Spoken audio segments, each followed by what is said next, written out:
yun oh. Ito yung sinatawag nilang NMAX B3. Ang bagong NMAX. Ito standard version lang to. Hindi ito yung TechMax. Pero same na same ng muka.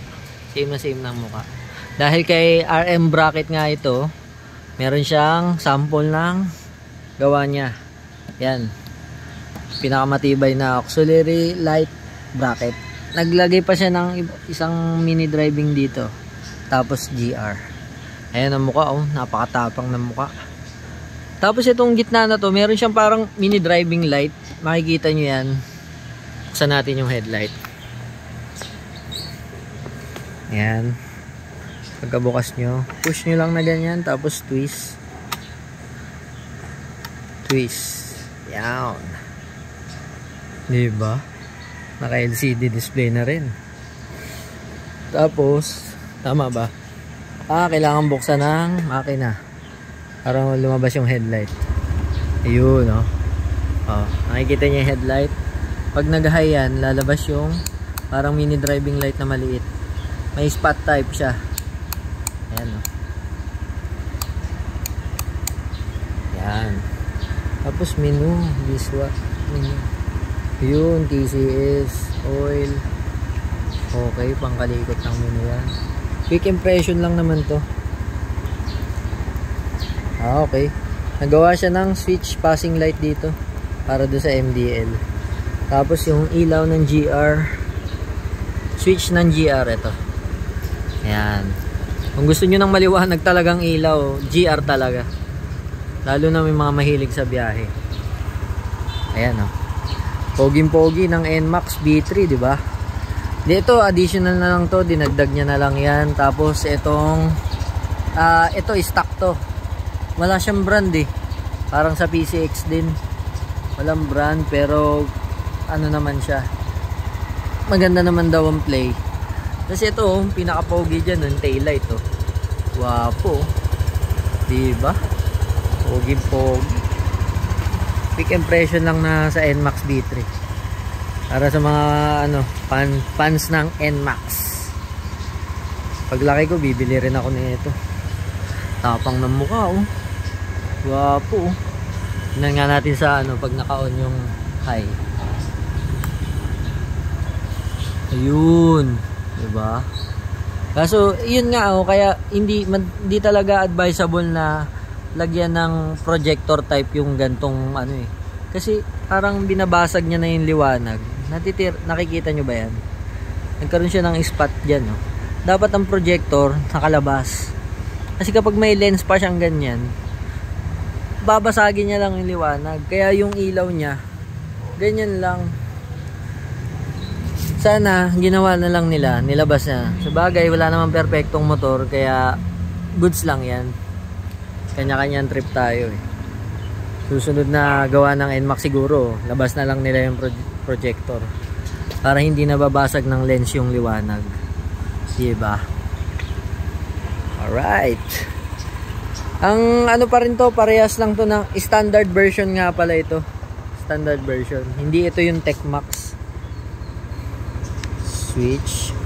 Yun oh, open. Pag pag nakaturo siya sa open, seat. Tapos ito naman is fuel. Kaso meron nito. Ayan. Ito kasi pangangkasa ng bata. Fuel. Ayan oh.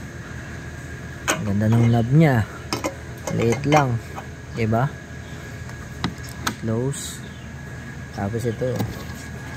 Siguro kahit wala kang bata, basta meron ka nito, komportable. Kasi parang pantay lang siyang ganyan no.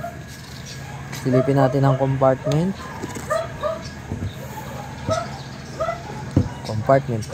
Compartment check.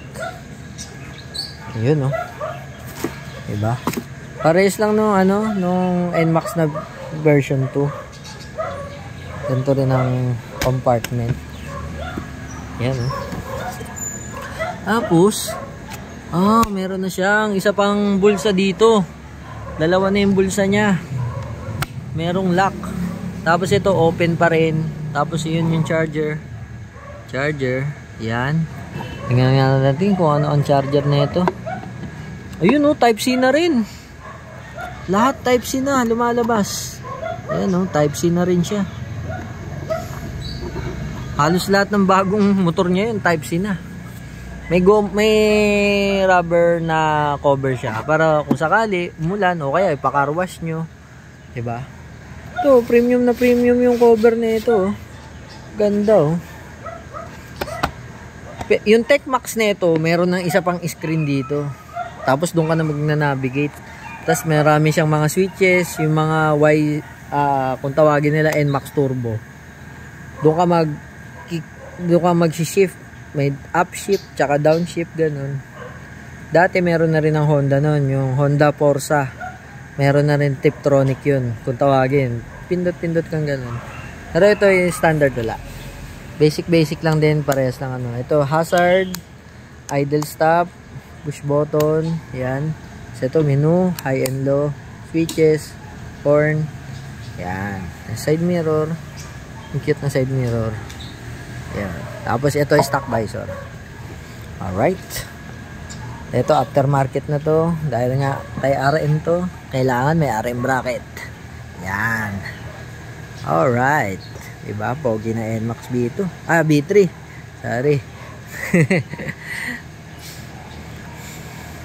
Oh, diba? Ikutan natin para makita nyo kung gaano ka pogi yung yung NMAX B3. Diba? Ang size ng gulong niya parehas din ng version 2. 1313 din yan. Pag lumalayo ka na sasabihin niya sa'yo, oy, naiwanan mo akong open. Wag mo kaiwanang open kasi pwede akong buksan anytime, pwedeng buksan niya mga ganyan. Kailangan i-off mo siya para pag nakalock yan, hindi na nila mapipindot yan. Diba? Galing. Alright, NMAX B3. Diba? Pogi. Like nyo naman yan kung nagustuhan nyo yung video. Quick impression lang to. Thank you very much.